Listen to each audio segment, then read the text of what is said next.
പോരാ, അതിന്റെ sound picture അത്ര പോരായിരുന്നു. വിടവില്ലേ, അത് നമ്മൾ കണ്ടിട്ടുള്ളതല്ലേ, പുതിയ ടെക്നോളജിയിൽ കാണാൻ വേണ്ടി വന്നതാ. സൂപ്പർ അല്ലേ, അത് ഫീൽ ചെയ്യണം കേട്ടോ, എല്ലാവരും കാണാൻ പറയണം. എക്സ്പീരിയൻസ് നല്ല എക്സ്പീരിയൻസ് ആയിരുന്നു. ടൈം പെർഫോമൻസും എല്ലാം ഇത് ബിഗ് സ്ക്രീനിൽ കണ്ടപ്പോൾ നമ്മൾ തിയേറ്റർ സിനിമ ടി വിയിൽ കാണുന്നതാണല്ലോ, നല്ലതാണ് കേട്ടോ. എല്ലാം സൂപ്പർ, ഒരു രക്ഷയില്ല. ഏറ്റവും അടിപൊളി എന്ന് തന്നെ പറയാം. കാരണം ഇന്നത്തെ സിനിമകൾ വെച്ച് നോക്കുമ്പോൾ ഇന്നത്തെ സിനിമകൾ കൊള്ളൂരെന്നല്ല പറയുന്നത്, എങ്കിലും ഇന്ന് ഈ സിനിമയ്ക്ക് പകരം വയ്ക്കാൻ സിനിമ ഉണ്ടോ എന്ന് തന്നെ സംശയമാണ്. അത്രയ്ക്ക് സൂപ്പർ. പിന്നെ മമ്മൂക്ക എന്ന് പറയുന്നത് വാക്കുകളില്ല, അത്രയ്ക്കും അടിപൊളി, എക്സലൻറ്റ്. അതിനുള്ള അഭിപ്രായങ്ങൾ ഞാൻ പറഞ്ഞിട്ടുണ്ട് പലരുമായിട്ടും. പടം വളരെ ഇന്നും ചൂടേറി നിൽക്കുന്ന ഒരു പടമാണ്. ഇതിൻ്റെ പുതുമ മാറിയിട്ടില്ല ഇതുവരെ. അടിച്ചിറക്കിയാൽ പബ്ലിസിറ്റി മാത്രമേ പുതുമ കുറവുള്ളൂ. ഇന്നും 4K വളരെ നീറ്റെന്നാണ്.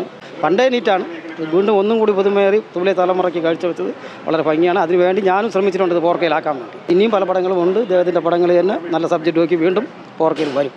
ഉണ്ട്, പഴയ വേറെയും പടങ്ങൾ ഇനിയും 4K പടങ്ങളുണ്ട്. സൗണ്ട് ക്വാളിറ്റി വളരെ നന്നായിട്ടുണ്ട്, പിക്ചർ ക്വാളിറ്റിയും കൊള്ളാം. ഇതുവരെ ഞാൻ കണ്ട റീ റിലീസുകൾ ഉണ്ടായിരുന്നല്ലോ, നമ്മുടെ അവനാഴി, സ്ഫടികം, അവയൊക്കെക്കാളും ബെറ്ററാണ് in terms of sound and picture.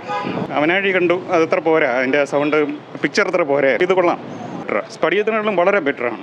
അതുകൊണ്ട് വളരെ വളരെ നന്നായിട്ടുണ്ട്. എന്തായാലും എല്ലാവരും കാണേണ്ടതാണ്. കാരണം ഇതൊരു എപ്പിക് മൂവിയാണല്ലോ. എപ്പിക് മൂവി ഇത്രയും അവർ എഫേർട്ട് എടുത്ത് റീമാസ്റ്റർ ചെയ്ത് റിലീസ് ചെയ്യുമ്പോൾ സപ്പോർട്ട് ചെയ്യേണ്ടതാണ്. ഈ ജനറേഷൻ സപ്പോർട്ട് ചെയ്യണം ഈ മൂവിയെ. പഴയ കാലത്തിൽ നമ്മളെന്ത് തന്നല്ലേ, നമ്മളെയൊക്കെ തിയേറ്റർ അനുഭവമൊക്കെ കാണാൻ വേണ്ടിയാ.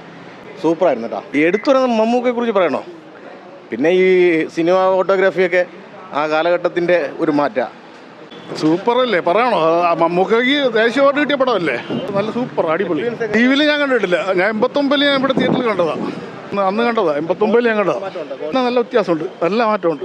ഇവിടെ പുതിയ പടം ഇറങ്ങിയവരുണ്ട്.